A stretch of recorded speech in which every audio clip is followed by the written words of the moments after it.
create a new reality. I close my eyes and I will be there. I will dream it.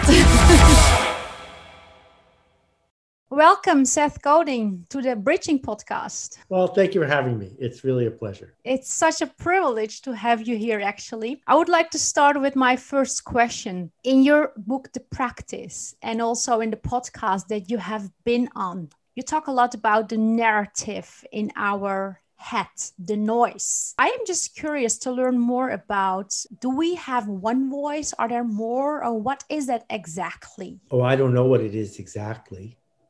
I'm pretty confident we have way more than one voice in our head.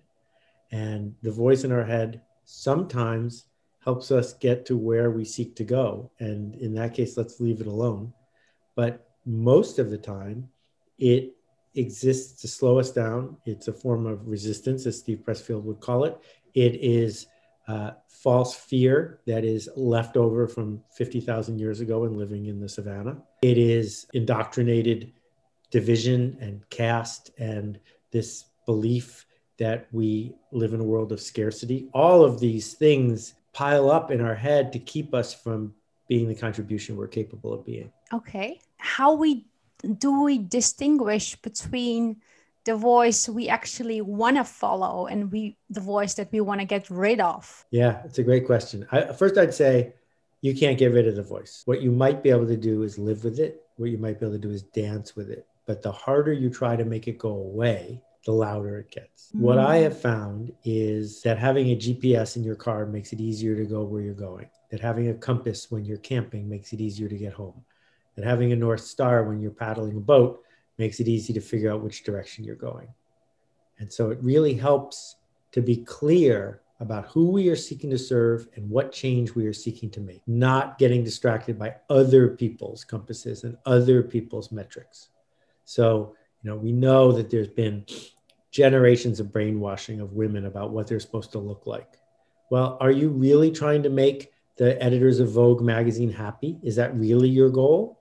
Or is there a different group of people, or maybe even just yourself, that you are trying to please each day as you show up in the world? And if we give away our agency to the next person we bump into or the next thing that doesn't work, we've lost our North Star. And so getting super clear about what would it look like if I was doing the work I wanted to do, and reminding ourselves of that over and over again, that's part of the practice. Okay.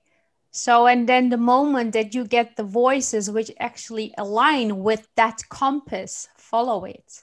And if it does not align, don't get rid of it, but even don't resist it. It might come back more the more you resist it.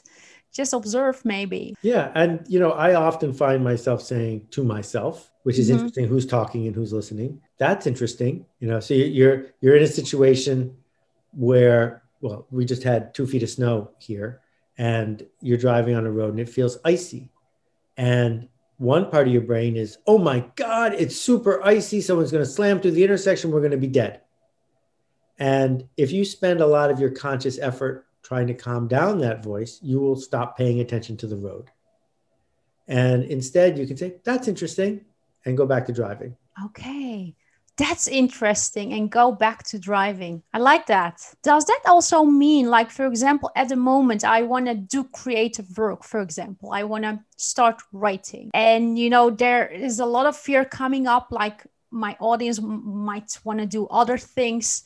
They might think like, hey, but I can't do it. They might not like it. People laugh at me. I have never done it. Is this a way then to say, oh, it's interesting that I think like that, but somehow I will still do it? Well, let's be clear. Some of the people won't like it. Some of the people will laugh at you. Some of the people will say, you're new at this. What are you doing? That's going to happen. Yeah. That's interesting.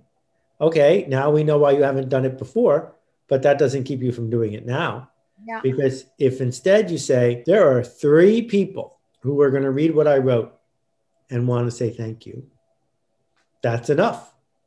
That's enough. Why would you hold something back from those 3 people? Anyone who doesn't get the joke, it's not for them. Yeah. Beautiful. Thank you so much for this.